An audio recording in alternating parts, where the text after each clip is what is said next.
a wise man once told me that the joy we feel in life has little to do with the circumstances of our life and everything to do with the focus of our lives.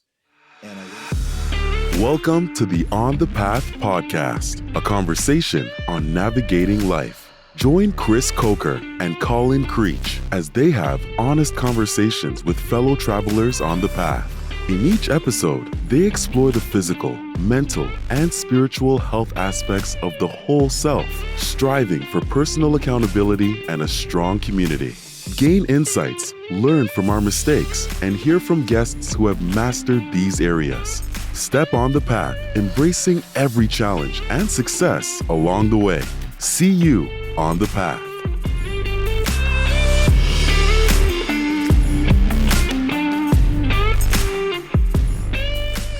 Chris, it's great to see you today. We're joined with our mutual friend, Clint Kofford. Sir, it's great to have you on the path. hey, no, it's an honor to be with both of you today. Yeah, it's been that might have been a record, Colin, for the longest like pre-show chit chat we've had, I think. So it's good catching up with you, Clint, for a solid little while before we hit record. So we're really excited to have you. I enjoyed every minute of that, besides the part where Chris was in that conversation too. But anyways, we love to start. There's the banter you were talking about, Clint. We love to start with an icebreaker. And this one I'm especially proud of. So here it is. What's one weirdly specific skill you have that absolutely no one expects? And bonus points if it sounds made up. A specific skill that no one values. No one would expect it. It's just like a random skill that you have. A party trick, some might say. I'm struggling, man. I live a non-conventional life. Like the sport that I excelled at, like all through life, is water skiing. Nobody does that. That's not a party trick. That is a skill, though. That is a weirdly specific skill. Give us one more.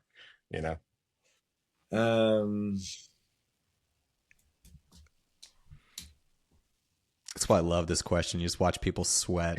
It's like, this is not, I've never heard this in an interview. These are why they're icebreakers. Yeah. I don't know, man. I feel like I'm very unskilled at this moment, but I'm sure if you ask this question to my wife or to my kids, like, you might get some really good responses. We'll take water skiing is a weirdly specific skill. I think one of my all-time favorites was to Chris. I asked him one, like, if the FBI, raided your house and arrested you, what would people assume, like, that you did? And it can get dangerous quick, let me say that. But Chris is currently, he would pass a background check, so we're not worried about it. So at this point, we take a lot of pride in our icebreakers. They're very random questions. The good news is we never have to flip the script and answer them ourselves. So. I don't have anything like, being a master Lego builder or something like that. But I was about to throw myself under the bus, but thanks for doing it for me. Yes, no, Colin, you're more of a master Lego buyer. I mean, let's be honest. The instructions are straightforward, especially the ones that are like ages 10 and above. Those I thrive in. So, yep. Awesome. Well, hey, Clint, let's dive in. So obviously, Colin and I, we know you. We've known you for a long time. We go way back, but of course, many of the listeners do not. So one of the things that I want to just kind of kick off to get us a little bit grounded in who you are versus, tell us about yourself. It's really, is there a particular experience you can think about, whether it was earlier in your life as a father, as a leader in the corporate sector, that really kind of shaped who you are as a leader, or that influenced the leader that you are today?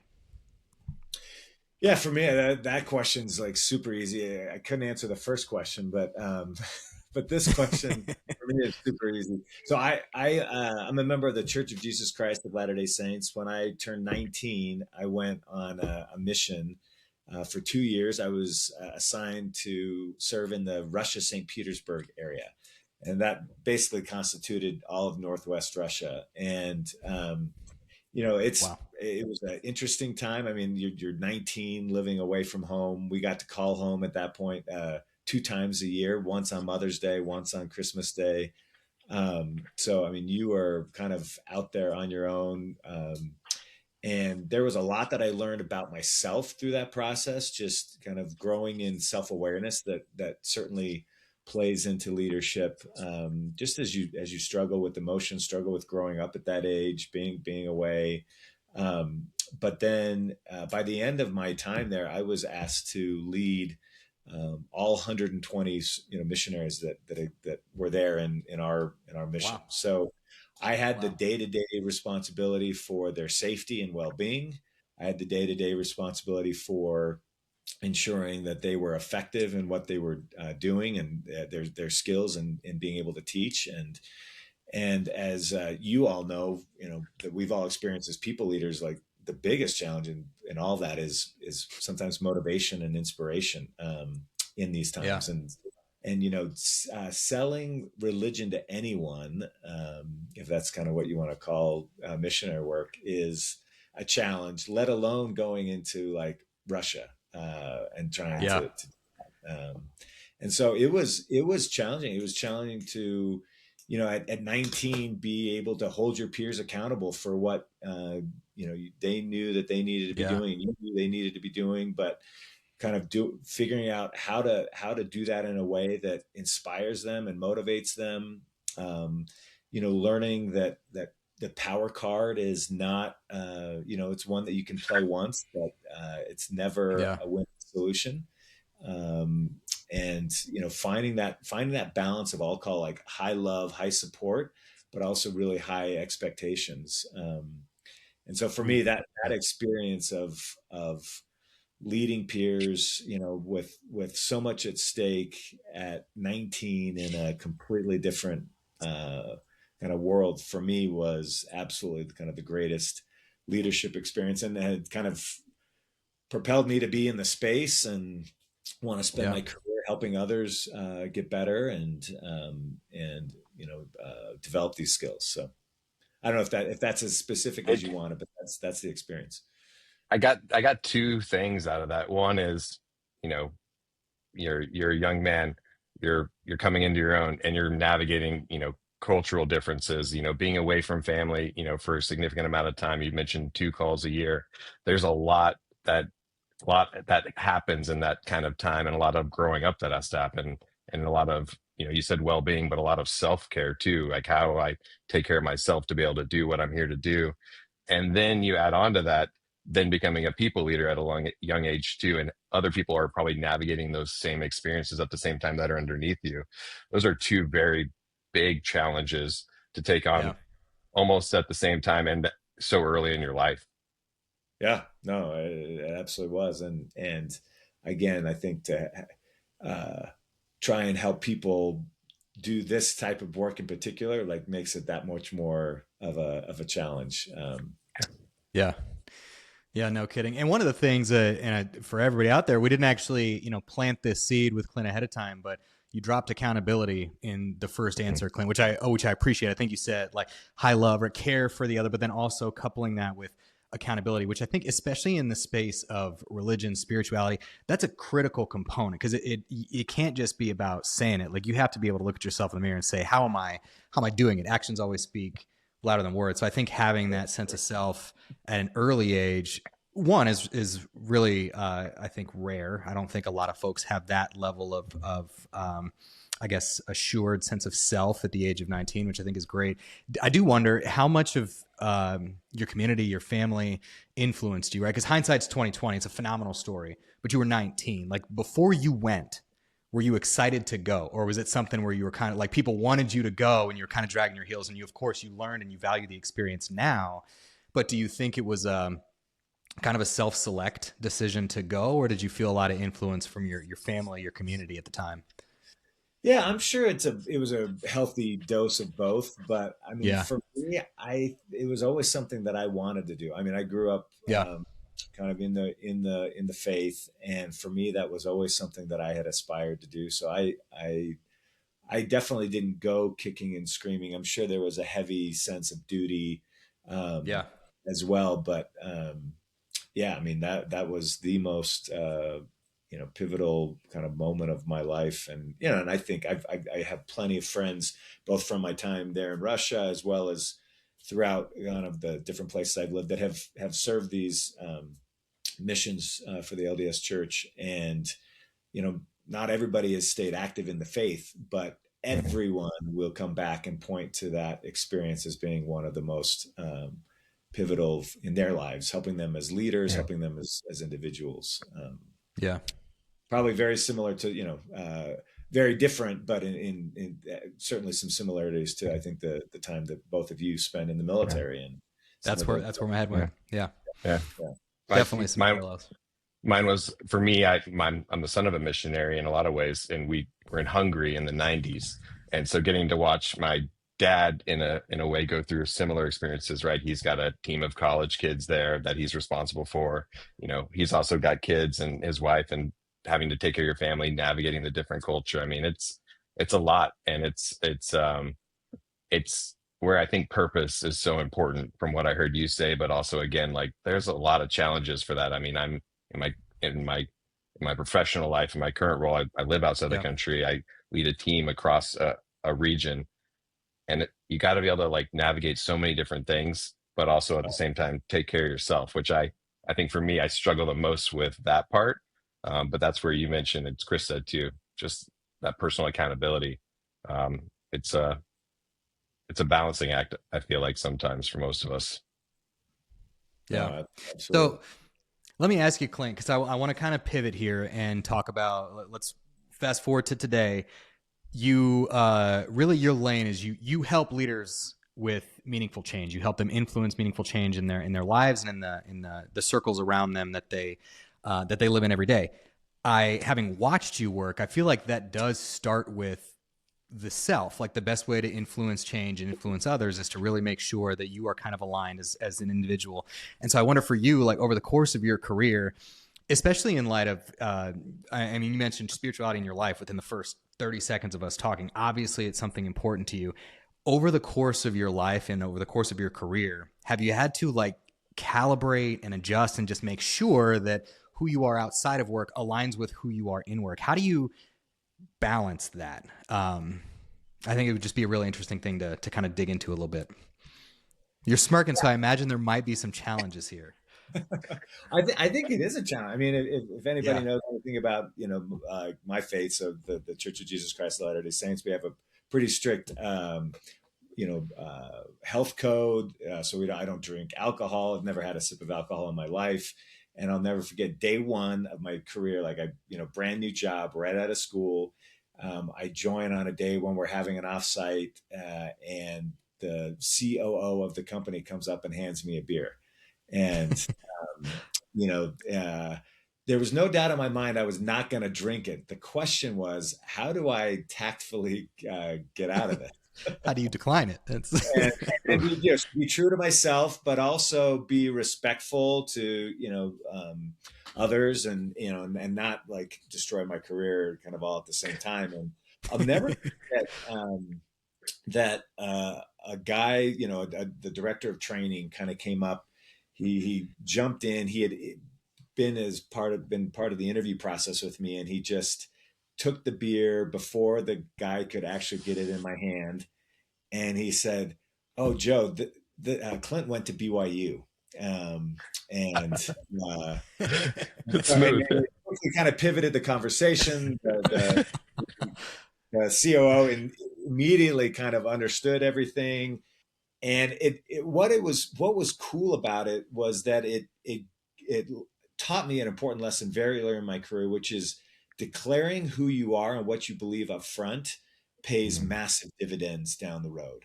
And I think so many of us in today's world of wanting to be politically correct and so thoughtful about others' feelings, which is important, but sometimes we're afraid to kind of put our own truths out into the world. And I think, in this case, like, just learning to say, hey, like, this is who I am, that earns you respect. And it makes it safe for others to do the same, in whatever ways they need to do that for themselves. And I think it protects you in the future and helps kind of reinforce who you want to be. so many times those small compromises just kind of tick away at our character and who we are, and lead to bigger compromises down the road. And so that was just again, for me, an awesome experience of learning that all I had to do is say, hey, I went to BYU, and I don't, and it is what it is. And I have been at other toasts where like people don't understand. They're trying all of their might to get me to take a sip of alcohol. So it happens. But I think for the most part, when you put it out there, people respect it. And I think it helps give you the courage and the space to be able to be who you are in these different forms as you kind of proactively kind of announce it and bring it in. Yeah, that one hits really close to home. Colin, I don't know where your brain went, but I was like sitting here thinking about Ithaca as he's talking, because I'm like, man, so Clint, what I said to Colin years ago, it was I will say, not to be melodramatic here, but when we had this trip in Ithaca, we've mentioned this several times on the show because it was memorable. It changed the trajectory of where I was heading. I genuinely believe that. It was just the two of us. We were doing a little bit of war gaming on like the business and the podcast and all these things. And we had a conversation on unchecked mistakes, and that they weren't necessarily, at least for me, right? It was something that it created like some damage, I think, in my own, like how I was viewing myself and the man that I was trying to be. And it's not that I was having these isolated incidents of something that I did wrong, but it was more, it's what you're talking about. It's like these little tiny compromises.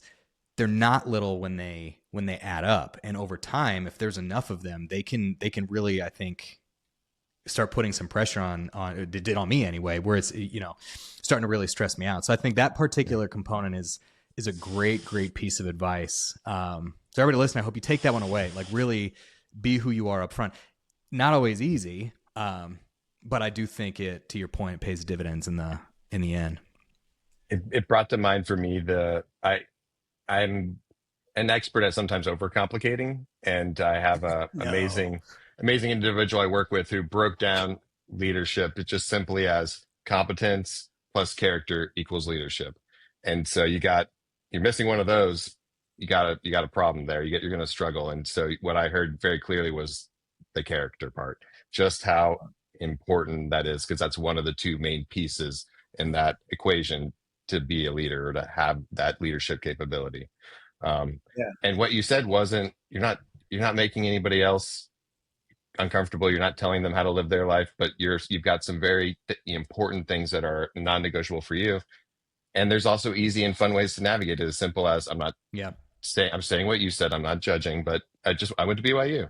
Oh, easy. If somebody is tuned in enough, they'll get that. It'll be cool. It's funny to me. Let's keep moving. So, yeah. Yeah. Well, and to your point, Colin, sorry, just real quick, I was going to add, that's a, obviously a religious kind of thing for me, but I think the same principle applies when you're asked to, adjust timelines that you don't think are adjustable as you're interacting with your boss or with, the leaders of your function or your CEO. And there's constantly opportunities for us to compromise on small things. And sometimes it's a timeline might not be all that critical, but sometimes the quality, is going to be dramatically compromised. And so having the courage in those small moments just to state your truth and, appropriately kind of work through that it is a skill that helps us succeed. We did not drink in Ithaca, just to clarify. We had work to do at the time. Yeah. No, I know not everyone's, for sure. I will say this: I took a challenge this year. I went 8 months, no alcohol. I got to be honest, I did have a lot more clarity in my life. That's for sure. So I am now. Chris knows I'm like, oh, like I want to be smarter. So I'm using moderation as my path forward too. Not that there was a problem. Kind of pulling it back in. I love what I read and hear from you about LeaderWorks and your role there as the president and managing director. When you think about like how you help leaders and create that that meaningful change, imagine that looks different for everybody. And so when you think about it in your day-to-day actions and what you do yourself, like, are you still making changes for yourself? Do you still do those same things in your own life, or do you feel like you've got it pretty dialed in and it's not as much, the same principles you're helping others people with applying to you? Or how do you think about that? Because you're constantly assessing people. That definitely means there's a lot of reflection, I imagine, going on at the same time. Well, for me, certainly, there is, everybody maybe is a little bit different, but for me, absolutely, like, you're constantly assessing. And I don't know how you can want to be a leader in life without looking at constantly evolving, who you are. And, sometimes that evolution is because we tried something new and we carried it a little bit too far and we got to dial it back. And other times we start to Mm-hmm. forget certain things and realize that we need to add those back into our repertoire Mhm. of kind of behaviors and skills. But I don't know. I mean, to me, the whole idea of change is core to what life is about. And I think that there's happiness and joy that comes every day from becoming better versions of ourselves. And it doesn't mean that every day I am successful at that. Definitely ask my wife and kids about that one. Uh, but I think the intent is that we are getting better. Nobody plays. I'm a huge college football fan, and nobody is out there playing that game trying to just do the exact same that they did last game. Like, you're Yeah. trying to every time you're getting better. Nobody no you know kid plays video games wanting to just stay at the same level. Like, you have to change, you have to Mhm. evolve to get better, to be able to level up. And that's the way it is, I think, with life. Yeah. Yeah. Clint, let's okay, practice, get better. Let's think about this in a few core areas. One of the things that you've talked about quite a bit is character, capability, and connection, which, by the way, is, I genuinely believe, it's just a different way of talking about what, our whole self philosophy, right? There's a lot of interesting overlap there as far as these areas that matter. And so, well, two questions for you. One is, like, just maybe help everybody understand, what do you mean by that when you say that those are kind of these three pillars that leaders need to think about: the character, the capability, and the connection. Why those three? And then what happens if one or two of those things is out of sync and somebody does need to practice it? What happens to that leader? Whether it's just kind of theoretical, or if you have a story, that's fine too. Yeah. Well, I loved Colin, I think, kind of introduced it a little bit earlier, just saying, hey, the definition of Mm-hmm. leadership we grew up with was competence plus character equals leadership.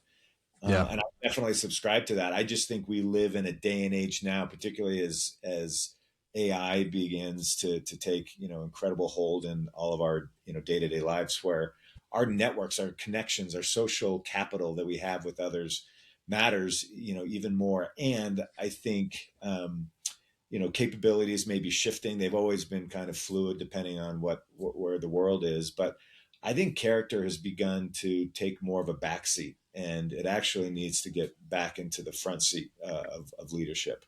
And Yeah. so for me, when we talk about character at LeaderWorks, yes, there's the absolute important elements of integrity and morality, ethics, but character is also how you show up on a day to day basis. Mm-hmm. When I led the Human Performance Institute at Johnson and Johnson, energy was a huge piece that we talked about. We talked about Yeah. resilience, and energy is absolutely essential to how you show up. Are you the same every day, or does your team kind of avoid you on days that you're in a bad mood or you didn't get enough sleep? And I think we can all smile and chuckle at that because we've all experienced Nope.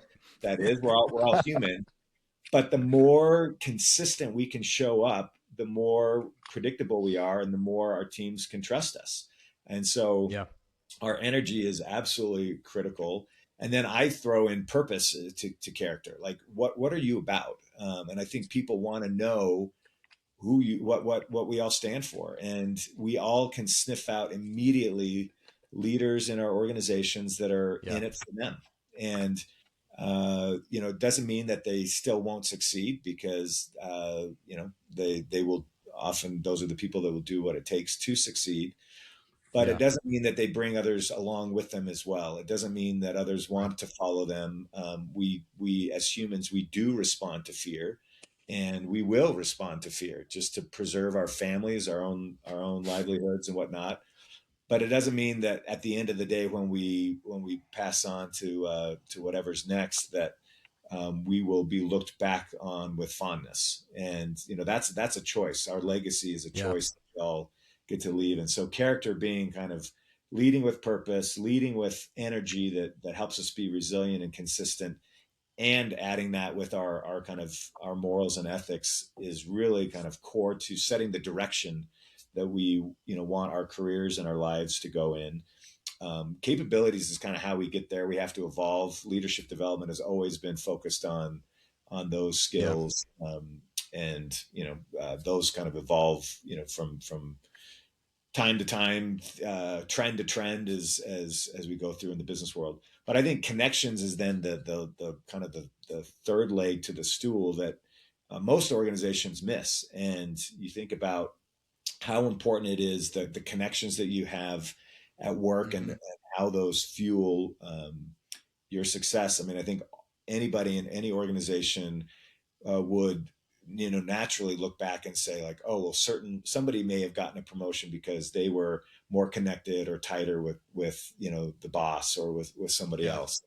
And that's real, and that's a part of being a human as well. As these dynamics are real, but we can be more intentional and focused about who we bring into our orbits to help us at work, and these can be reciprocal relationships. It's Yeah. not about just what do I extract out of others to be able to advance. Social capital is the goodwill that exists between people. So it's about reciprocating what other people also do for you, and that's what helps kind of propel us collectively forward. And understanding how that maps out, how that's accessed and used in an organization, I think is a highly under leveraged skill for most people and most leaders.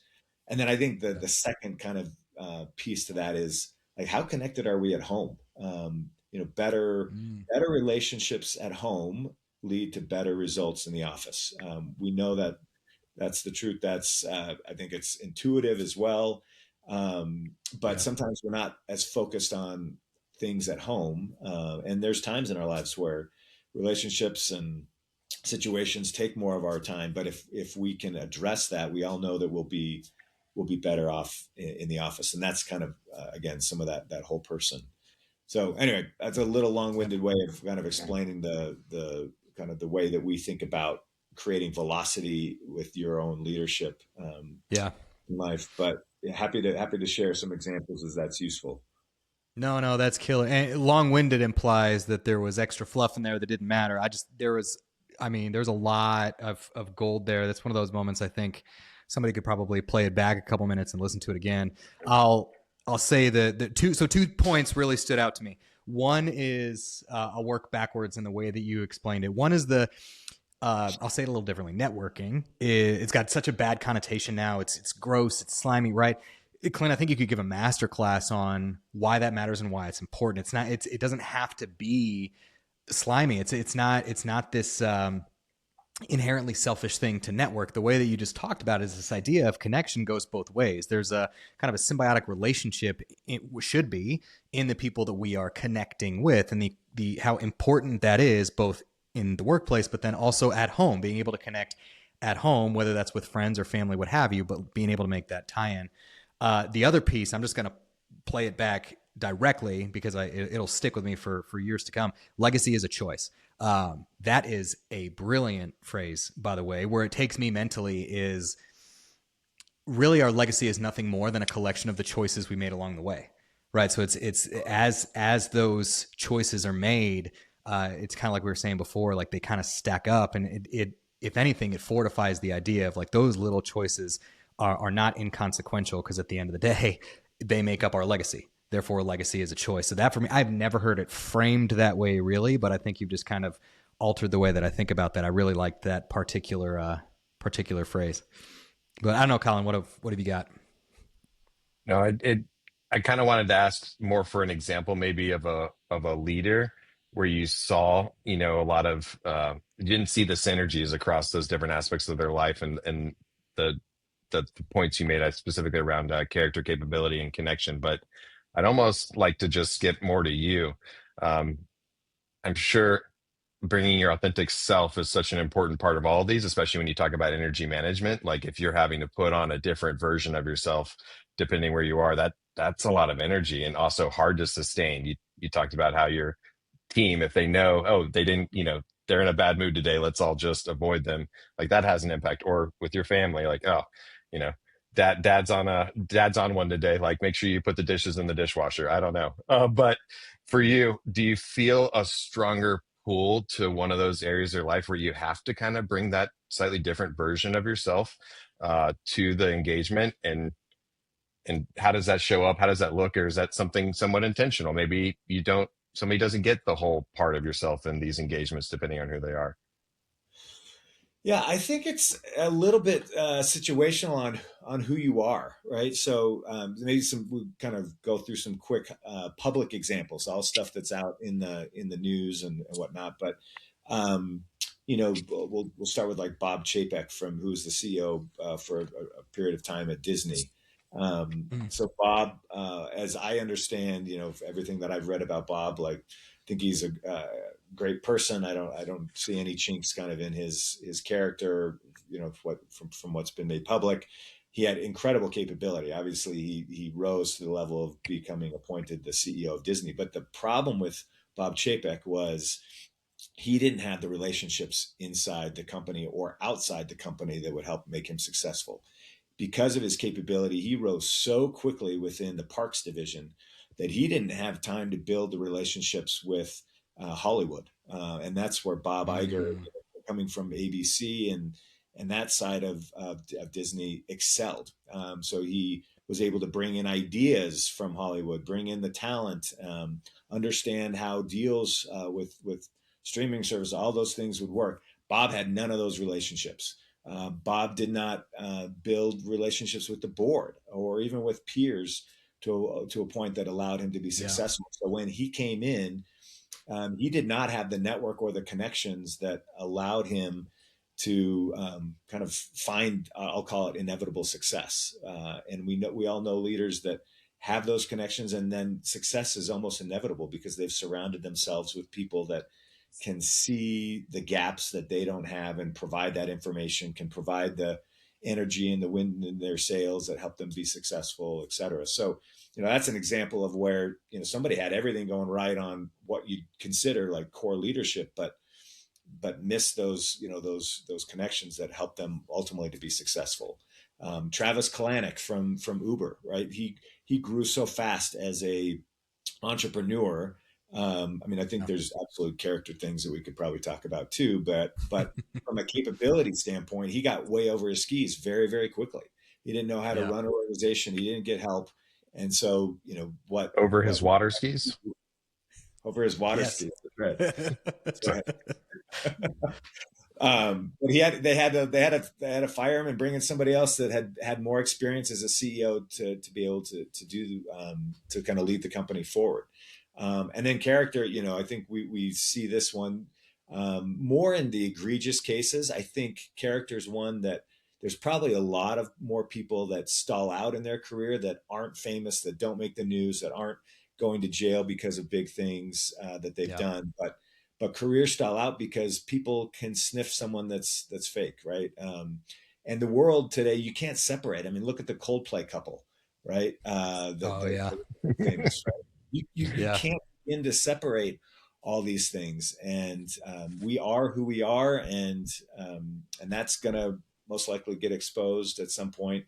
In my career, I worked at Nike, and Trevor Edwards was the CEO in waiting, at least when I was there, and he was he retired, but the challenge kind of below all of that was that he allowed some really horrible behavior to exist, within his organization where women were basically extremely kind of disadvantaged. It was kind of in the heat of the Me Too moment, and kind of forced to do things to be able to get promoted by one of his top lieutenants. And whether or not he fully knew about it, there's articles out there, but the reality is that was a chink in his character of being able to hold that person accountable, make the right decision, and it resulted in a pretty big upheaval of what was an incredibly promising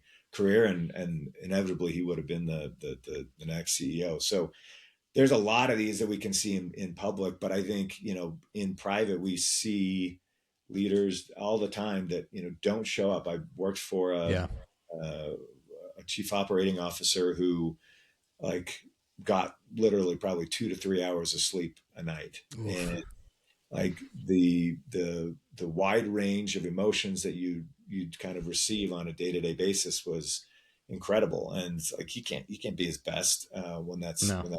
He can't manage the energy, and really smart guy, but not effective overall because of some of those choices.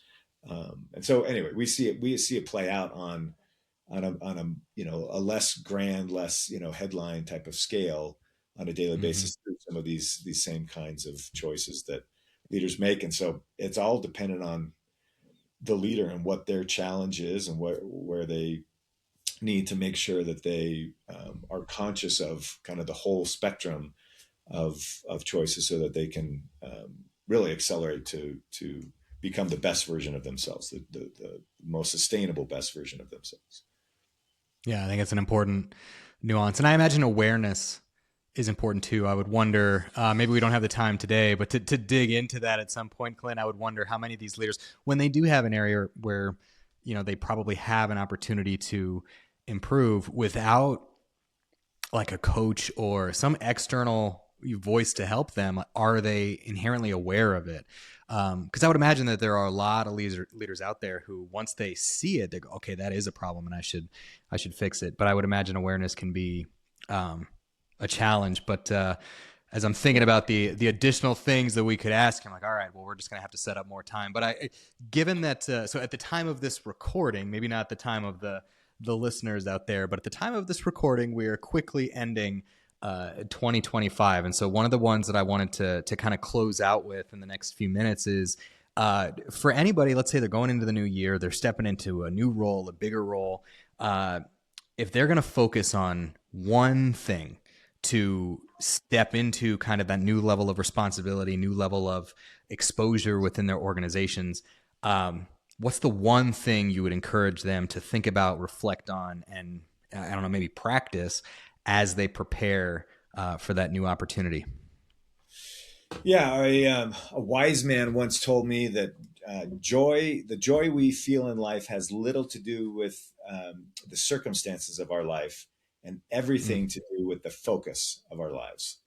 And I think when we focus on ourselves, we are not going to actually find, it's a little bit reverse, right? Or it's kind of an inverse relationship. We focus on ourselves, we are not going to find that happiness or that joy. We focus on others, and we will find that. And I think that's the challenge. We live in a world that's very egocentric, hedonistic, kind of the hero culture, and people want to be the best, and they should show up at the best. But I think as we focus on others, it gives us that purpose. It gives us a reason beyond ourselves to show up. And it's not easy. It's hard to lead a team and to be as focused on their needs as you are on your own. But I think that is a skill and a practice that leads to success in the long run, and certainly more happiness and joy along the path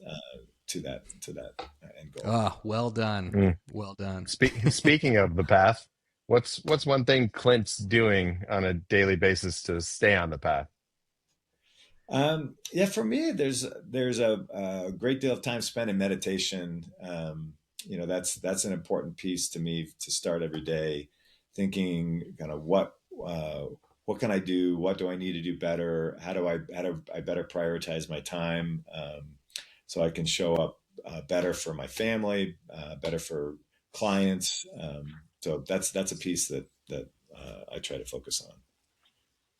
Well, I think we just lost Chris at the end of the recording, but I really appreciate it. I'll edit in some closing arguments from him, but no, I really appreciate your time, and I think we do need another episode, because I know there's some questions we wanted to get especially when we think about legacy being one and family.